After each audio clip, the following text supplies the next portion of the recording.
bienvenue pour ce webinaire au sujet d'Austral, un webinaire qui est spécifiquement axé sur les entreprises, puisque ce sont évidemment elles qui vont être les premières concernées par la problématique d'Austral. On va être ensemble pendant environ 45 minutes. Pour parler de cette problématique de pénurie, peut-être un petit mot de contexte, hein, puisqu'on a intitulé notre webinaire Face au risque de pénurie, comment préparer mon entreprise aux mesures australes. Vous l'avez compris, depuis maintenant quelques mois, on en parle énormément, un risque de pénurie cet hiver, plus sévère que les autres hivers pour tout un tas de raisons qui seront sans doute évoquées au cours de ce webinaire. Le risque est connu depuis plusieurs mois maintenant. Et on a une action de la part de Berne qui a lancé le plan Austral. On en est aujourd'hui à l'étape 2 sur 4 du plan Austral. Les entreprises sont les premières concernées, surtout celles au marché libre, hein, ce qu'on appelle les grands consommateurs.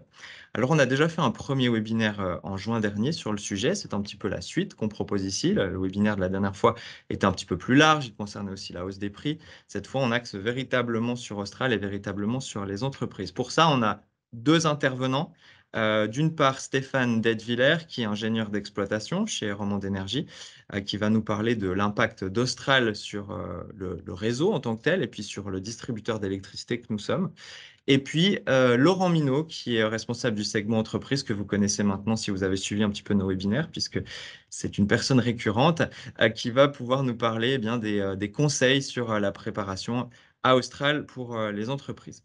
Chacune des présentations devrait durer une quinzaine de minutes environ. Vous pourrez bien sûr nous poser toutes vos questions dans le chat. On va essayer de les prendre une par une. On va en tout cas les noter. On répondra à quelques-unes en fin de webinaire. On essaiera de répondre aux autres par écrit. Tout ça, en tout cas, sera disponible dans notre package de replay qu'on vous enverra lundi. Donc, si vous avez été inscrit par mail, si vous n'avez pas pu assister à ce webinaire, si vous voulez le revoir, si vous voulez le partager à vos collègues, évidemment, vous recevrez le replay, les présentations, les réponses à vos questions et puis un petit sondage aussi. Tout ça, ça sera normalement lundi. Voilà pour l'introduction. Je pense que ça ne sert à rien de parler beaucoup plus longtemps par rapport à ça. Autant passer directement la parole à Stéphane Detwiller qui va donc faire le point sur évidemment ce qu'est Austral et ce que ça implique déjà au sens premier. La parole est à toi, Stéphane. Alors, merci beaucoup. Alors, je vais commencer par partager mon écran.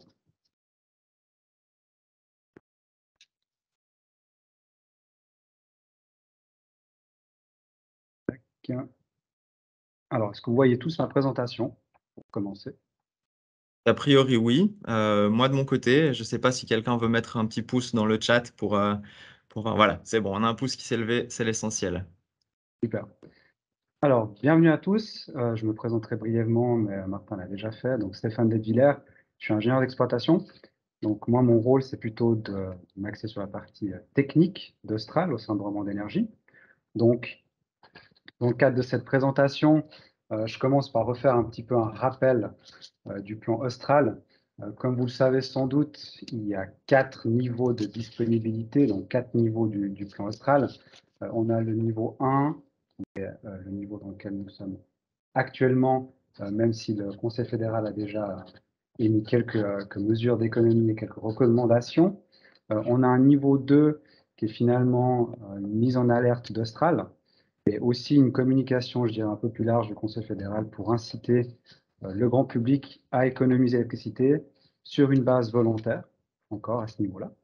Le niveau 3 est plutôt, je dirais, une phase où l'approvisionnement économique du pays est austral et finalement le Conseil fédéral se réunit pour écrire les ordonnances qui vont rentrer du coup en vigueur dans la phase numéro 4, qui est en fait la mise en œuvre des ordonnances pour la gestion de l'électricité.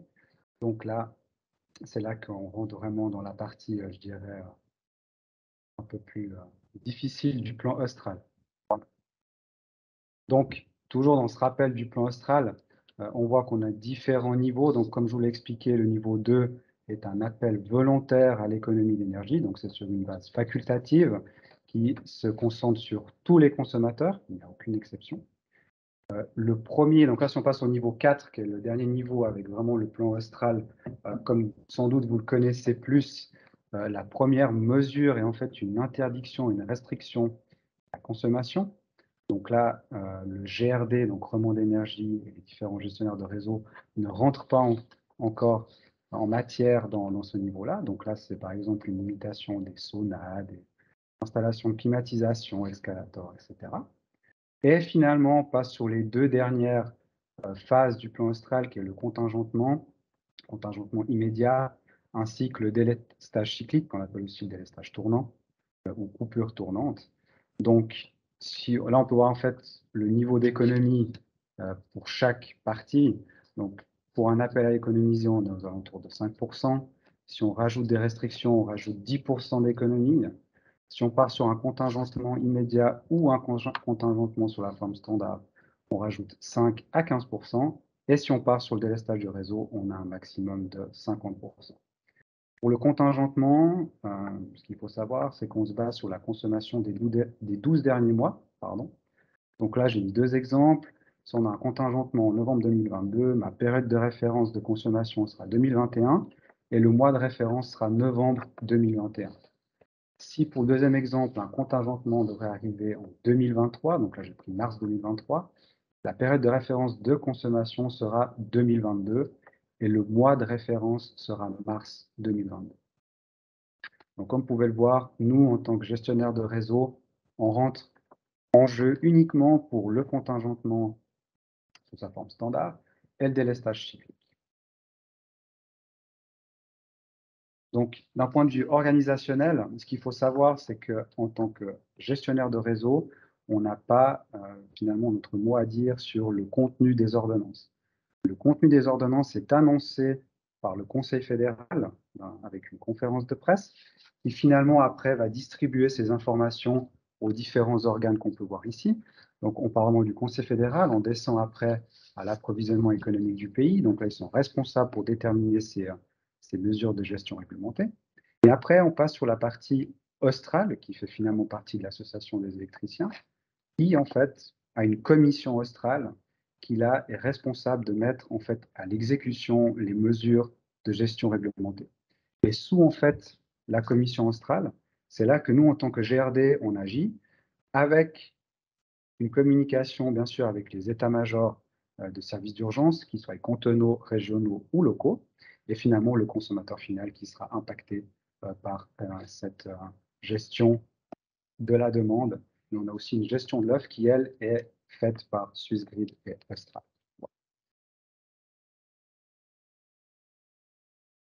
Donc, si on part maintenant dans les mesures, comme je vous l'ai annoncé, on a plusieurs mesures. La première est le contingentement immédiat. Le contingentement immédiat, ce qu'il faut savoir, c'est que Remont d'énergie n'est pas responsable du calcul de ce contingent.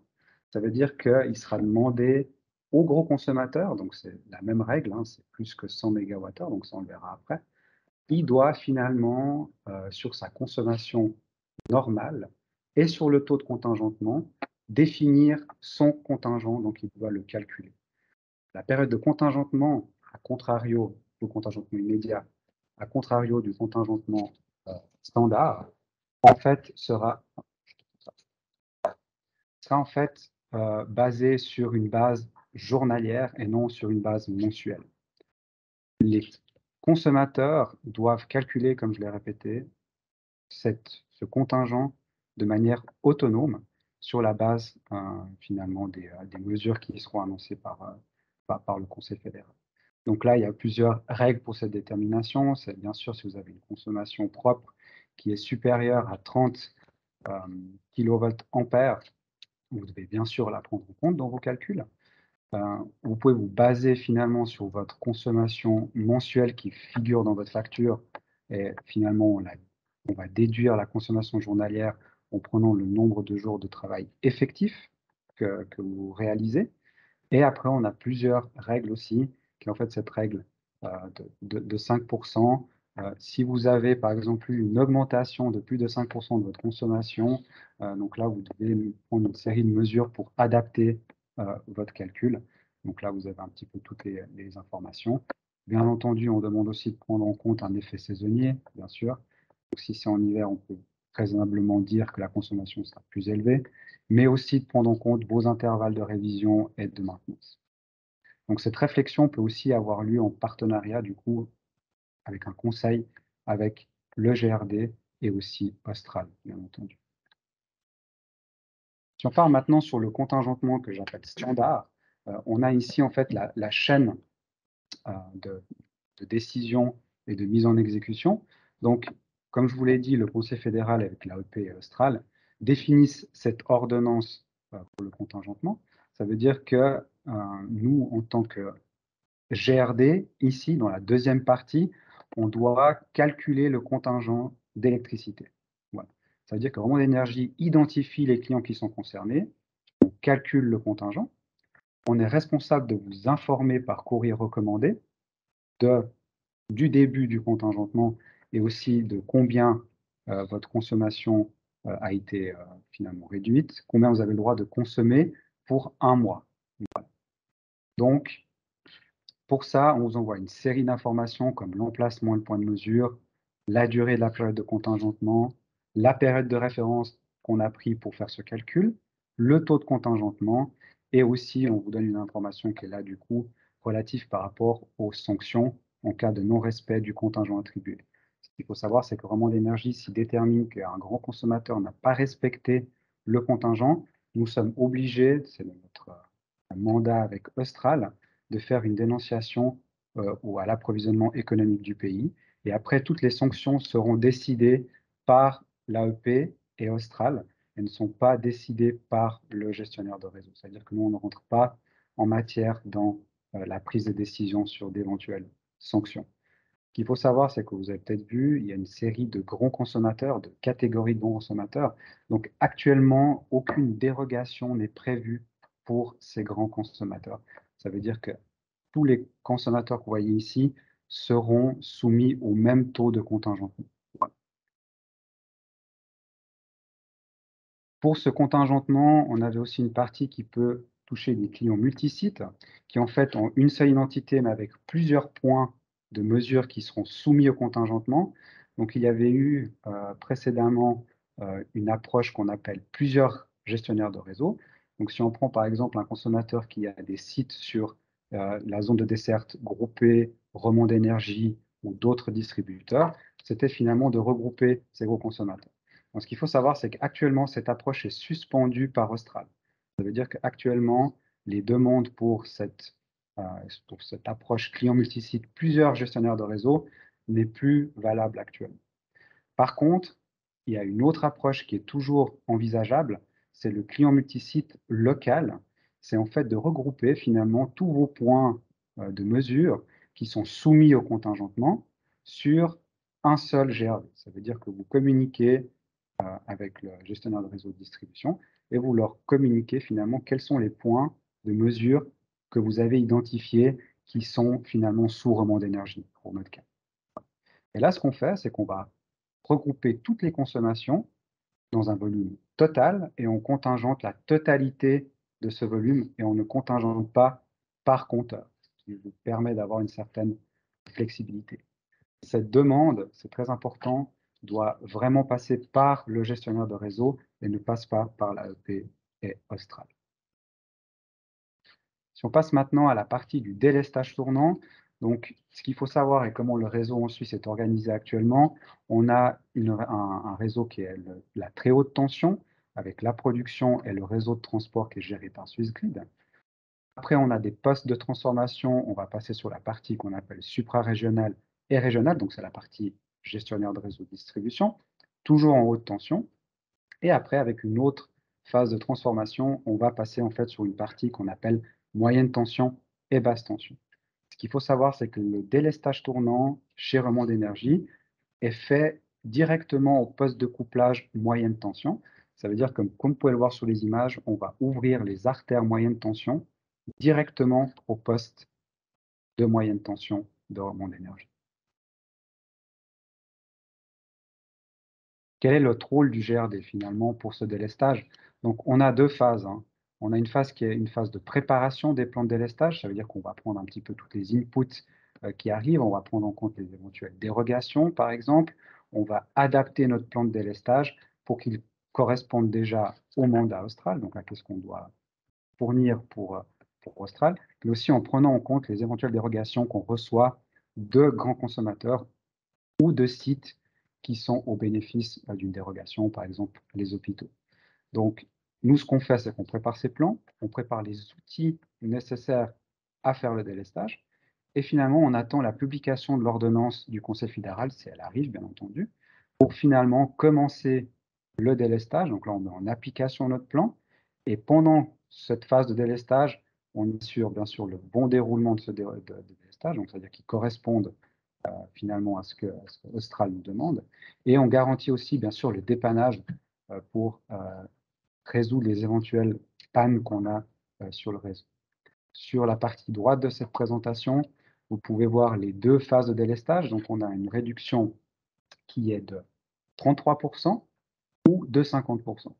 Si on est sur une phase de réduction de 33%, nous, ce qu'on a fait, et ce que les autres GRD ont fait, on a trois groupes de délestage. Ça veut dire qu'on a le groupe A, B et C. Ça veut dire qu'ils ne seront pas tous coupés en même temps. Donc, on fait en fait une coupure tournante vers ces trois groupes. Et vous avez finalement une alimentation qui vous est garantie pendant 8 heures et pendant 4 heures, une coupure. Ce qu'il faut savoir, c'est qu'après un cycle d'une semaine, on réduit la dernière période de délestage d'une heure pour finalement faire un tournus pour que vous ne soyez pas coupé toujours aux mêmes heures, si éventuellement le délestage tournant, bien sûr, dure plus qu'une semaine. Après, vous avez le deuxième groupe, que là, c'est le délestage 50%, c'est-à-dire qu'on va couper 50% de la charge totale de rebond d'énergie et des autres GRD, bien sûr. Donc là, finalement, vous allez avoir un approvisionnement en électricité qui va durer 4 heures et une coupure qui sera de 4 heures. Aussi pour ce groupe, donc pour cette phase de délestage de 50%, on a aussi ce cycle raccourci de 3 heures qui permet finalement d'avoir, après quelques semaines, on ne l'espère pas, hein, bien entendu, un certain tournus dans les heures de coupure. Pour moi, c'est terminé. Merci Stéphane pour les présentations voilà, de ce qu'est Austral hein, concrètement sur le terrain et de la différenciation entre le contingentement et le délestage. C'est quelque chose qui n'est pas toujours très clair, qui n'est pas toujours très bien compris. Merci pour ça. Maintenant, je vais passer la parole à Laurent Minot qui va nous expliquer peut-être plutôt bah, comment se préparer au mieux. Parce que là, de ce qu'on voit de la part de Stéphane, on le subit un peu si on est en entreprise. Laurent va nous redonner un peu du baume au cœur, j'espère, en sachant comment on se prépare au mieux et comment on subit un petit peu moins. Laurent, je te laisse peut-être prendre un petit peu le micro plus vers toi, puisque on a tenté un micro partagé pour tout vous dire, et il était peut-être un peu trop partagé en l'occurrence. Donc, reprends le micro, n'hésite pas, et je te laisse la parole pour une quinzaine de minutes. Merci, bonjour à toutes et à tous. J'espère que le son est bon. Sinon, Martin, merci de me l'indiquer. Effectivement, merci Stéphane d'avoir présenté en détail le mode de fonctionnement, au moins vu du GRD de ce plan austral. Alors, je réponds tout de suite à une question que j'ai vue fuser dans le chat. Oui, les slides seront partagés, donc ne vous efforcez pas à recopier tout ce qui est marqué, sinon vous n'allez pas avoir de la difficulté à suivre. Donc, on partagera ça dès lundi, comme l'a indiqué Martin en début. Moi, mon objectif est effectivement de vous présenter une façon de vous présenter, de vous préparer à ces différentes phases, que ce soit l'économie, le contingentement et le délestage, de vous convaincre, d'essayer de vous convaincre que oui, même si la probabilité d'en arriver à cette ultime phase de délestage, et surtout un délestage qui durerait plus de 8 jours, comme l'a évoqué Stéphane, est heureusement relativement faible, mieux vaut être prêt à affronter cette situation que de la subir le jour où elle sera déclenchée. Avant de commencer, je voudrais quand même refaire un petit point sur effectivement la situation et qu'est-ce qu'on pouvait imaginer pour l'hiver qui s'annonce quand même difficile, de façon à jauger si effectivement la préparation doit être maximale ou si elle doit être légère. Vous aurez compris avec mon discours que mieux vaut se préparer que de prendre à la légère le dispositif. Pardon. Là, je vais prendre 3 minutes et quelques informations là.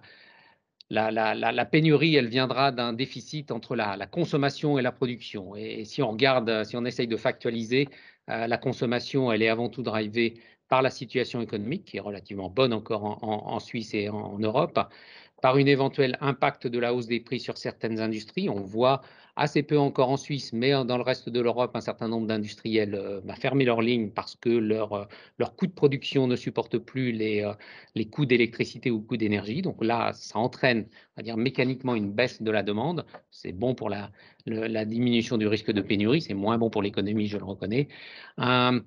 Un facteur très très important qui sera l'influence de la météo en cours de cet hiver, et celui-là, on a de la peine à l'anticiper, même si on a un certain nombre de prévisions qui sont plutôt rassurantes, mais auxquelles il faut assortir une faible crédibilité. Et puis l'impact non connu, là encore, des appels aux économies d'énergie. Est-ce que les Européens, est-ce que les Suisses seront de bons élèves pour faire les économies attendues? On a vu sur le slide, un des slides présentés par Stéphane, une économie attendue de 10%, mais ce n'est pas une économie attendue pendant quelques heures, c'est une économie attendue dans la durée. Et ça, ce sont des chiffres qui sont historiquement qui ont toujours été difficiles à tenir dans la durée. Voilà, ça c'est le côté consommation. Et puis le côté production, on a déjà évoqué cette faible disponibilité du parc nucléaire, l'hydraulicité en Suisse, les réserves de gaz, notamment en Allemagne, qui produit beaucoup d'électricité à base de gaz et qui va nous servir pendant cet hiver. Et puis d'éventuelles possibilités d'importation limitées. Il y a eu aussi un certain nombre d'échanges là-dessus. Si je regarde rapidement et sans vous abreuver de chiffres, la situation en termes d'hydraulique suisse, elle n'est pas forcément extraordinaire au début de cet hiver. On a eu un été extrêmement sec, vous avez tous pu le constater, et aujourd'hui, on a un taux de remplissage de nos barrages qui est de l'ordre de 82%, donc il se situe dans le bas de la fourchette, dans le bas de la plage qu'on a observé ces 10 dernières années. On a notamment un extrême déficit du côté du Tessin, alors qu'il ne représente pas un immense potentiel en Suisse, mais le Tessin a des réservoirs qui sont remplis à peu près 57%, ce qui est extrêmement bas par rapport à la situation normale. Le Valais, qui est considéré comme le réservoir, est lui à plutôt 86-87%, donc un taux de remplissage correct. Il y a une très très forte disparité entre les barrages qui se remplissent grâce à la fonte des glaciers. Ceux-là débordent pratiquement d'eau. Par contre, les barrages qui, eux, se remplissent suite à chute de pluie, eux, sont très, très, très, très bas. Ça, c'est le premier point. Donc, côté production hydraulique, on commence déjà avec un léger déficit. Côté nucléaire français, là aussi, là, ce n'est pas un léger déficit, c'est un énorme déficit. 28 réacteurs sur 56, donc la moitié des réacteurs d'EDF sont aujourd'hui à l'arrêt. Alors, un certain nombre de ces arrêts sont pour maintenance programmée, qui avait été malheureusement pour EDF reporté suite aux épisodes de Covid, mais un certain nombre, une quinzaine de réacteurs sont à l'arrêt pour des problèmes de corrosion sous contrainte.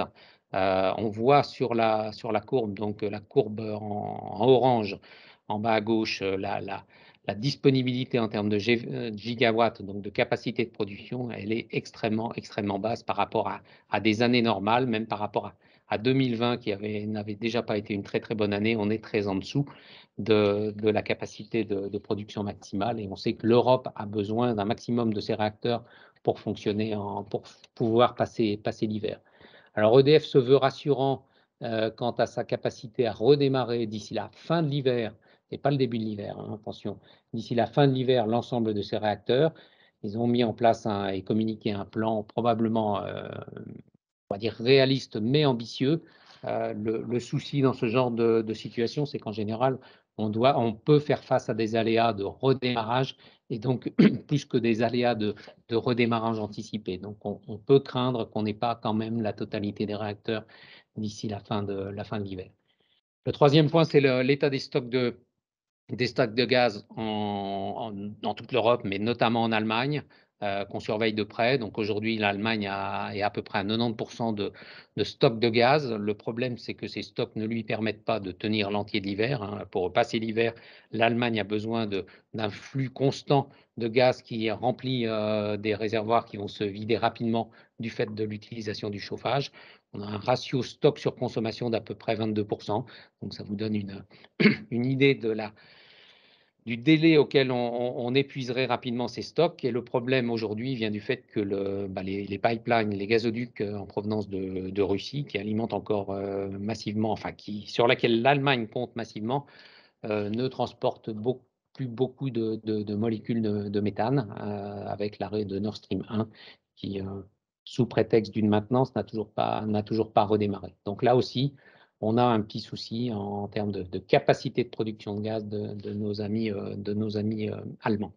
Et puis la question à 3 millions de dollars, c'est celle de fera-t-il froid cet hiver? Alors certains prévisionnistes se proposent des prévisions. Alors si on les croit, on va être rassuré, hein.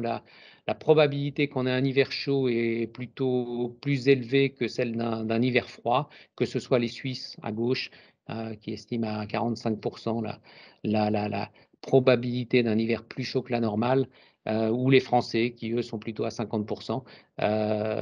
Voilà, donc si ces prévisions sont respectées, c'est-à-dire qu'on devrait passer l'hiver sans souci majeur et donc ne pas atteindre la zone de délestage tant redoutée. Par contre, comme le mentionnait Stéphane, ça ne veut pas dire qu'on n'aura pas des épisodes de contingentement ou à minima d'appel à la modération de la consommation. Voilà, donc ça, cette situation, elle appelle à se préparer pour passer les prochains mois, se préparer correctement. Puis on va faire quand même un petit rappel, hein, les signaux de prix nous donnent aussi une indication de l'appréciation du passage de l'hiver. Alors on a eu un moment très critique fin août avec des niveaux de prix pour 2023 extrêmement élevés, hein. On dépassait le franc par kilowattheure, des situations jamais vues. Mais quand on regarde encore les niveaux de prix pour le premier trimestre 2023, qui est la courbe en bleu en bas sur l'écran, on a encore des niveaux de prix pour le premier trimestre qui sont de l'ordre de 1 franc par kilowattheure. Donc, ça traduit une situation extrêmement tendue ou en tous les cas critique d'un point de vue équilibre offre-demande. Donc, ma conclusion, je la répète, mieux vaut, même si effectivement on espère ne pas arriver au scénario du pire, au scénario du délestage, mieux vaut être prêt pour affronter la mise en place du plan austral. Je vais consacrer les quelques prochaines minutes à essayer d'expliquer comment on peut se préparer au mieux pour ces différentes phases. Donc là, la première phase, hein, c'est celle on peut déclencher d'ores et déjà, il y a eu des appels, hein, c'est celle de la sobriété. On n'est pas encore dans cette première phase déclenchée officiellement par Austral d'un appel à la citoyenneté, à la baisse des consommations d'électricité ou d'énergie, mais il est, on va dire, responsable de commencer d'ores et déjà à limiter ses consommations, que ce soit d'électricité ou de gaz, puisque cette électricité qu'on ne consomme pas aujourd'hui, on n'a pas à la produire, et c'est autant d'eau dans nos barrages ou de molécules de gaz dans les réservoirs allemands qui pourraient nous être extrêmement utiles en fin d'hiver quand éventuellement l'hiver retoquera notre... Donc tout ce que vous pouvez faire aujourd'hui en matière de sobriété énergétique, je vous invite à le déclencher. La Confédération a mis en place un certain nombre d'informations. On peut faire référence à swissenergy.ch, qui va être une source d'informations, de conseils et aussi de matériel, hein. Vous allez pouvoir y récupérer tout un tas d'affichettes qui vont inciter vos collaborateurs à éteindre la lumière, à mettre en place un certain nombre de gestes pratiques que je vous invite à diffuser. Et puis, vous pouvez aussi veiller, il y a un certain nombre, je ne vais pas les lister tous, mais à mettre en œuvre un certain nombre de ces recommandations, hein. Baisser la température du chauffage, peut-être retarder son démarrage, réduire la ventilation. On sait que ce sont notamment dans les entreprises des sources d'économie non négligeables. Ça, c'est pour passer la première phase et nous faire en sorte qu'on évite éventuellement les phases 2, 3 et 4. On n'échappera peut-être pas à la phase 2, hein, qui est celle de l'interdiction d'un certain nombre d'usages. Donc, on parle de restriction. Alors, la restriction la plus symbolique a été celle de dire plus de jacuzzi, plus de sauna. Ça concerne assez peu les entreprises, à l'exception probablement des entreprises des hôtels, par exemple. On a aussi évoqué, ça fait un large débat, l'interdiction des remontées mécaniques, sans que la Confédération ne se prononce. On aura la liste de ces usages interdits que le jour où l'ordonnance sera publiée. Donc là, il pourrait y avoir un espèce d'effet de surprise. On imagine quand même que les vitrines, l'éclairage extérieur, ces fameux jacuzzi, tout ça fasse partie des interdictions. Donc le conseil qu'on vous donne aujourd'hui, c'est d'essayer de commencer à lister vos installations avec un descriptif, ce qui vous permettra ensuite de rapidement savoir ce que vous devez éteindre si ces installations correspondent aux installations interdites, d'ores et déjà probablement couper les éclairages extérieurs ou en tous les cas les enseignes lumineuses. Ça se fait de plus en plus et ce sont des petits gestes qui ne coûtent pas grand-chose mais qui vont nous permettre de faire des économies substantielles. Commencez à estimer les économies d'énergie que ferait votre entreprise suite à la mise en hors service de ces différentes installations.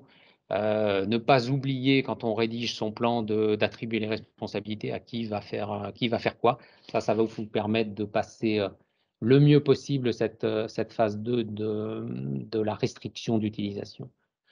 Le point le plus délicat, hein, c'est pour vous de vous préparer au contingentement parce que on sait que ça va être quelque chose de difficile. Le contingentement, ça va être la réduction de vos consommations, comme l'a dit Stéphane, par rapport au mois de l'année précédente, d'un certain pourcentage. Alors j'ai vu une question, où est-ce qu'on peut trouver le pourcentage? Le pourcentage, on ne le connaîtra que lors du déclenchement du contingentement. Donc, on peut imaginer des scénarios à 10% de contingentement, 20% de contingentement, 30% de contingentement.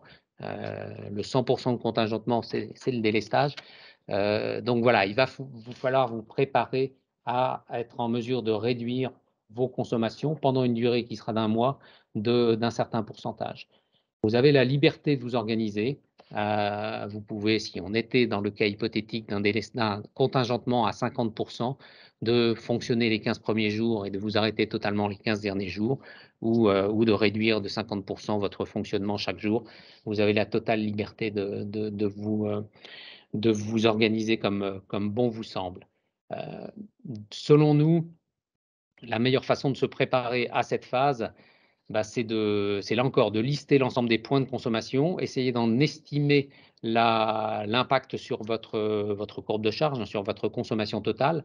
N'hésitez pas, vous êtes pour la plupart soumis soit à des conventions de grands consommateurs, donc avez un lien avec un spécialiste en énergie, soit avez la possibilité, si vous n'êtes pas soumis aux grands consommateurs, à réaliser, alors ça va être un petit peu difficile avant l'hiver, mais ça peut encore être possible, un audit. Il y a un certain nombre d'audits, notamment les audits PIC pour les PME, qui sont très, très largement subventionnés. Et là, franchement, le coût résiduel qui va être de l'ordre de 2 000 francs va être plus que largement amorti par les économies que vous allez détecter. Et l'effort que ça va vous réduire, cet audit va réduire pour mettre en place un plan de contingentement dans votre entreprise. Donc, je ne peux que vous inviter à solliciter ce type d'audit. Parmi les autres informations que vous devez rassembler, c'est l'ensemble de vos courbes de charge. Si vous avez plusieurs points de consommation, la plupart des GRD offrent des portails sur lesquels vous pouvez accéder à vos courbes de charge au moins en J+1. Donc, je vous invite, en tant que client Romande Énergie, à vous connecter sur votre portail, soit portail professionnel, soit portail collectivité, et aller télécharger vos courbes de charge et vos données de consommation des années précédentes. Là encore, établir un descriptif de vos différents processus et d'en estimer l'impact sur la consommation d'énergie. Une fois rassemblées toutes ces informations, vous allez pouvoir finalement essayer d'établir des scénarios. Je baisse ma consommation de 10%, de 20%, 30% et je m'organise ainsi. Et bien entendu, pour que vous soyez prêt, essayez de rédiger au mieux ce fameux plan, de façon à ce que le jour où l'ordonnance est signée et le courrier recommandé arrive dans votre boîte, vous sachiez quelles mesures mettre en œuvre. Et puis, alors on espère qu'on aura simplement à se préparer, mais pas à mettre en œuvre. C'est cette fameuse 4e étape, de se préparer au délestage. Alors, se préparer au délestage, c'est pas uniquement acheter des bougies pour éventuellement avoir un peu de lumière pendant quelques heures. Vous pouvez éventuellement acheter des bougies, mais c'est pas ça qui va vous aider pour l'entreprise à passer au mieux ce cap. Elle concerne, je vais le préciser, l'ensemble des sites. éventuellement quelques sites particulièrement sensibles qui seront exemptés, mais celle-ci concerne l'ensemble des sites et pas uniquement les sites de plus de 100 000 kWh par an. Là, ce qu'on vous invite à faire, c'est à vraiment définir les risques et les conséquences d'interruption, alors qu'ils vont durer, comme l'a précisé Stéphane, 4 heures, suivi de 8 heures de remise en service, ou uniquement de 4 heures si on est dans un délestage de 50%. Et là, je vous invite à regarder les impacts humains. Hein. Il faut quand même que si la coupure intervient, on essaiera de faire en sorte que ces coupures soient, on va dire, communiquées en avance, et donc que ne soyez pas totalement surpris du moment où elles interviennent, mais ça peut quand même survenir à n'importe quel moment. Il faut que vos collaborateurs, vos clients, vos visiteurs soient en sécurité à tout moment. Donc l'impact sur les humains d'une coupure doit être vérifié en priorité. L'impact sur la sécurité de vos installations, et sécurité de vos installations sont vos machines et notamment vos données. C'est un point extrêmement important à regarder. Qu'est-ce qui se passe si mon interruption, si mon électricité est coupée brutalement? Est-ce que je perds l'ensemble de mes données? Est-ce que j'ai des backups suffisants? Est-ce que mes batteries vont tenir suffisamment longtemps pour faire fonctionner un certain nombre de process extrêmement sensibles? Tout ça, vous devez le regarder en amont. Ça vous servira pour le délestage, mais ça vous servira à chaque instant, puisqu'une coupure, je le rappelle, hein, ça ne peut survenir certes en phase australe, mais aussi à tout moment, parce qu'il peut y avoir des incidents. Et puis, il y a un certain nombre de mesures qu'on va vous recommander de mettre en œuvre pendant la phase de délestage, là aussi pour traiter au mieux les aspects sécurité et faire en sorte que vos installations repartent le mieux possible après la remise en service. C'est probablement d'essayer de débrancher la plupart des appareils, notamment les ordinateurs et tout ce qui a à base d'électronique, puisqu'on sait qu'en cas de redémarrage, il peut y avoir un risque de surtension, donc qui endommagerait encore plus vos installations. Donc, ce n'est pas la peine de rajouter une catastrophe supplémentaire. Il y a un certain nombre de gestes à avoir. Le téléphone, on sait que le réseau téléphonique ne tiendra pas pendant 4 heures d'interruption. Au bout d'une heure, on estime qu'il est probable que la plupart des lignes téléphoniques tombent. De toute façon, dans votre usine, dans votre entreprise, les centraux sont en général alimentés en électricité, et sauf à ce qu'ils soient secourus, vous n'aurez pas accès à ces lignes fixes, et le mobile pourrait tomber aussi assez rapidement. Donc prévoir aussi un certain nombre de précautions pour conserver la chaleur, puisque ça risque de se passer en hiver, pour préserver vos lignes de production, faire en sorte que l'arrêt soit le plus doux possible et pas totalement brutal. Je pense notamment aux chaînes de fabrication qui sont en ligne.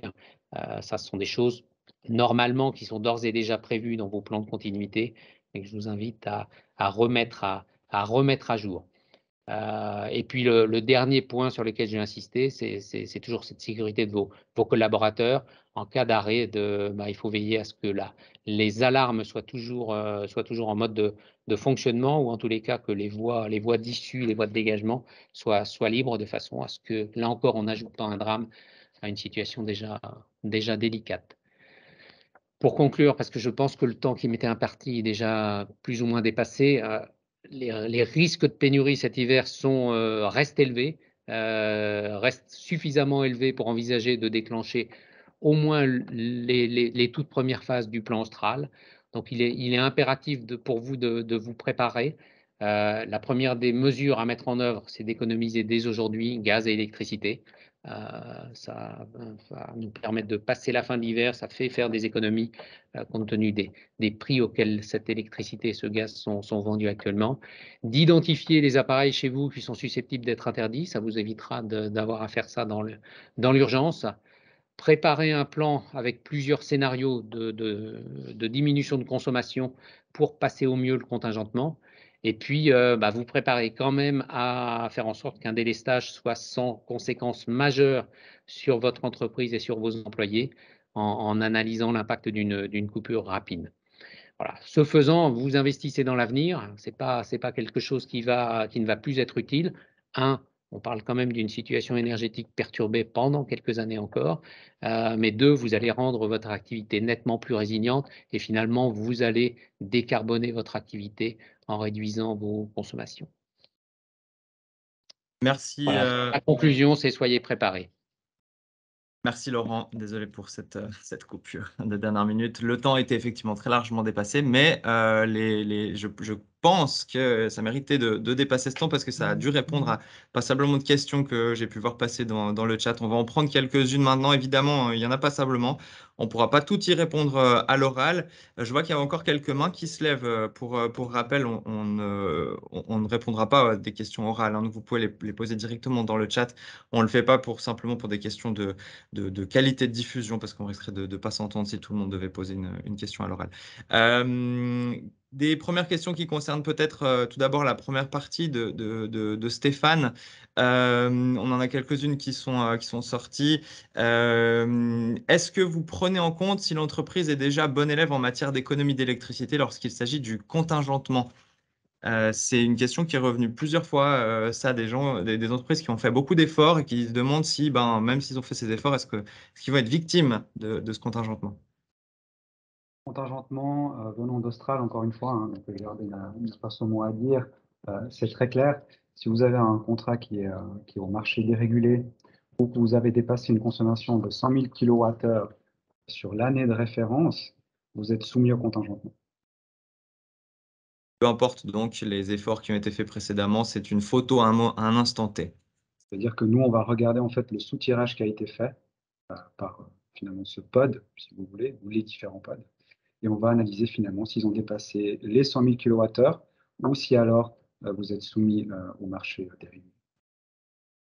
Autre question par rapport à ces heures de coupure, donc qui concerne plutôt la partie délestage. Comment définissez-vous le nombre d'heures de coupure selon les phases 33% et 50% pour une entreprise qui fonctionnerait en une, deux ou trois équipes? Alors, il n'y a pas de, comment dire, de différenciation. Ce qu'il faut savoir, c'est que les heures de coupure et le taux de coupure sera annoncé par le Conseil fédéral dans les ordonnances. Ça veut dire que nous, nos plans de délestage, ils sont finalement, merci Laurent, ils sont finalement définis pour pouvoir absorber l'information qu'on va recevoir dans cette ordonnance, et les heures de coupure seront ensuite finalement annoncées par le Conseil fédéral, et après, ça sera toutes les 4 heures ou alors toutes les 8 heures. C'est à voir. Quelle sera la procédure ou quelle est déjà la procédure pour obtenir une dérogation, par exemple pour une maison de soins hospitalier? D'ailleurs, à ce propos, on nous demande aussi si les EMS et les hôpitaux seront impactés. Et s'il y a une procédure de dérogation, eh bien, à qui s'adresser et sous quelle forme? Alors, tout ce qui est demande de dérogation sont à soumettre à l'approvisionnement économique du pays. Donc ça, je pense qu'on pourra fournir le contact exact après le webinaire. Donc ça, il y a une adresse mail dédiée, aussi une adresse physique et un numéro de téléphone de la part de l'AEP qui peut répondre à ce genre de questions. Pour répondre à l'autre question par rapport aux EMS et aux hôpitaux, pour le délestage, donc j'insiste, hein, pour le délestage, pas pour le contingentement, il y a une dérogation pour tout ce qui est médical. D'accord? Le problème étant, dans le plan austral et dans le délestage, nous, on fait tout ce qui est notre possible dans la mesure du techniquement réalisable pour sortir l'établissement du plan de délestage. Ce qu'il faut savoir, c'est que vu comme le réseau est organisé, donc ça, c'est pas seulement pour Remond d'énergie, mais ça concerne finalement tous les gestionnaires de réseau comme Remond d'énergie en Suisse, il est généralement difficile de sortir un EMS du plan de délestage. Mais on a quelques exceptions, par exemple pour les hôpitaux sur la zone de desserte Remond d'énergie. Très bien. Des questions qui concernent peut-être plus la deuxième partie maintenant de ce webinaire. Une question assez technique. J'imagine que si le contingentement est au nœud haute tension, moyenne tension, il faut regarder sur quel nœud on est. Est-ce que c'est correct? Répondre. Alors, ce qu'il faut savoir, c'est que actuellement, on est aussi en train d'étudier la possibilité de peut-être offrir une vue globale dans quel groupe de coupure vous vous trouvez. Euh, Finalement, c'est assez facile sur les artères moyenne tension, donc au départ de nos postes. On a plusieurs artères, on a 40 postes. Moi, je coupe finalement moi. Non, le GRD sera tenu de couper directement à la sortie du poste. Donc, on ouvre le disjoncteur de l'artère.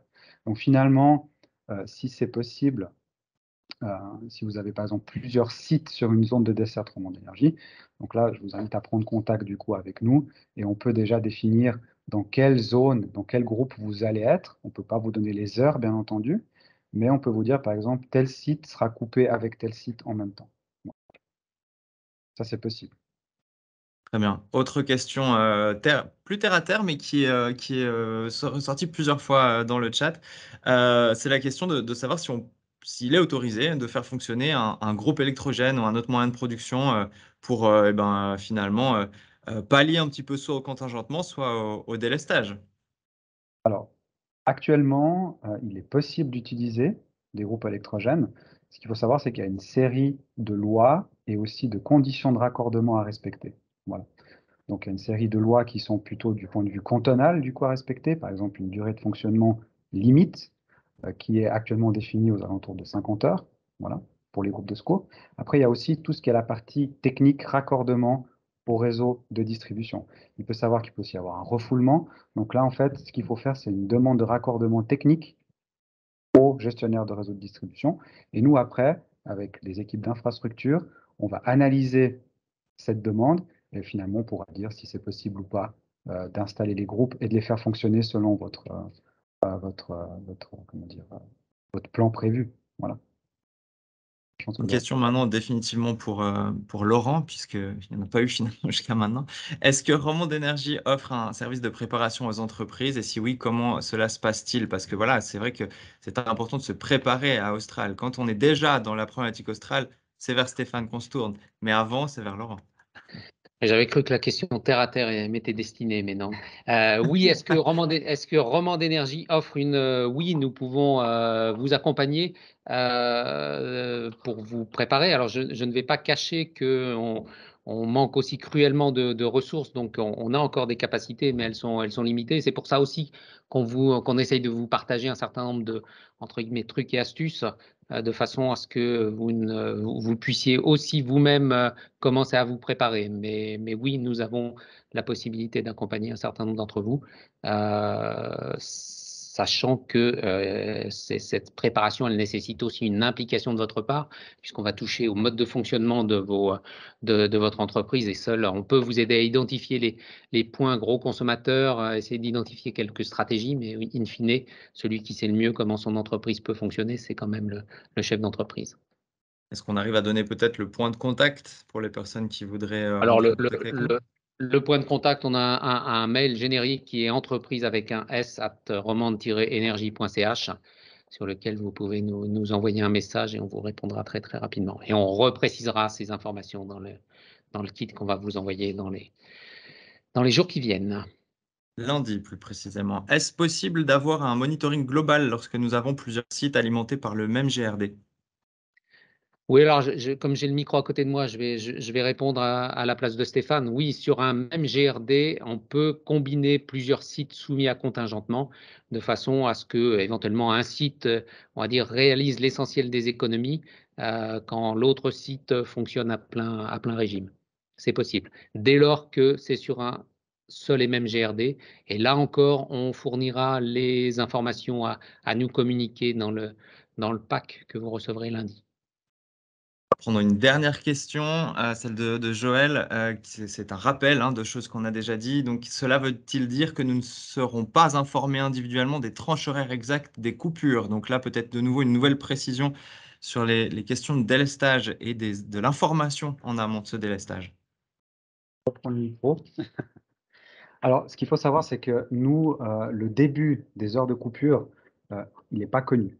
Voilà. Ça, c'est quelque chose qu'il faut être conscient. C'est vraiment le Conseil fédéral qui donne le go, ou le no-go aussi, bien entendu.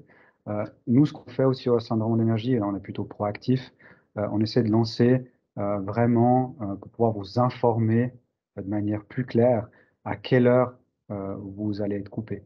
Mais évidemment, on est aussi tributaire de l'heure de début du délestage. Donc nous, on ne la connaît pas.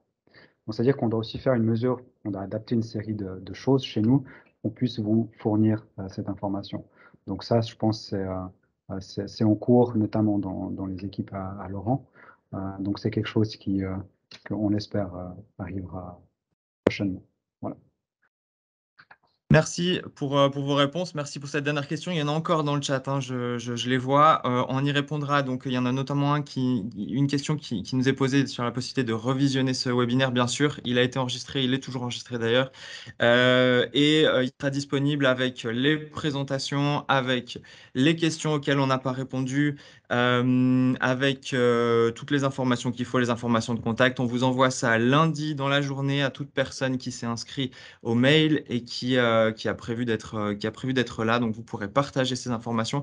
On vous a aussi mis dans le chat, pendant que je fais un petit peu la conclusion, on vous a mis dans le chat et vous pouvez aller voir un petit sondage très rapide, d'une minute, pas plus, pour nous dire ce que vous avez pensé de ce webinaire, nous aider évidemment à nous améliorer, puis à répondre encore plus à vos questions et à vos besoins.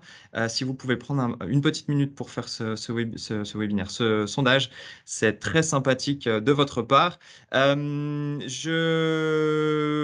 qu'on peut dire encore? Ce webinaire sera aussi posté sur nos réseaux sociaux, hein, si jamais vous ne le recevez pas par mail ou que vous voulez avoir l'information, il sera disponible sur YouTube le plus rapidement possible. En tout cas, merci à vous d'avoir été avec nous ce matin. Merci à Stéphane, merci à Laurent pour vos précisions. On espère que ça a répondu à vos questionnements. On espère que vous allez être en mesure de vous préparer un petit peu mieux maintenant au sein de vos entreprises pour faire face aux éventuelles mesures d'Austral. Et puis, on vous donne rendez-vous dès le mois prochain pour un nouveau webinaire. Sachez que maintenant, il y aura un webinaire par mois, le premier jeudi de chaque mois. Romand d'énergie organisera un webinaire qui sera très souvent orienté autour des entreprises, de temps en temps plus autour des particuliers. Voilà, vous pouvez suivre nos actualités sur nos réseaux sociaux dans tous les cas, et puis vous inscrire de manière régulière à ces webinaires si vous voulez discuter avec nous un petit peu des actualités du domaine de l'énergie, et puis être au courant de tout ce que Romand d'énergie peut vous apporter comme conseil et comme soutien dans votre entreprise. Merci à vous deux. On va pouvoir conclure ce webinaire maintenant. Je vais laisser peut-être tourner encore un petit peu l'enregistrement quelques minutes si vous voulez poser encore d'autres questions pour qu'on les prenne et qu'on puisse y répondre. Merci à tout le monde en tout cas et bonne journée à toutes et à tous.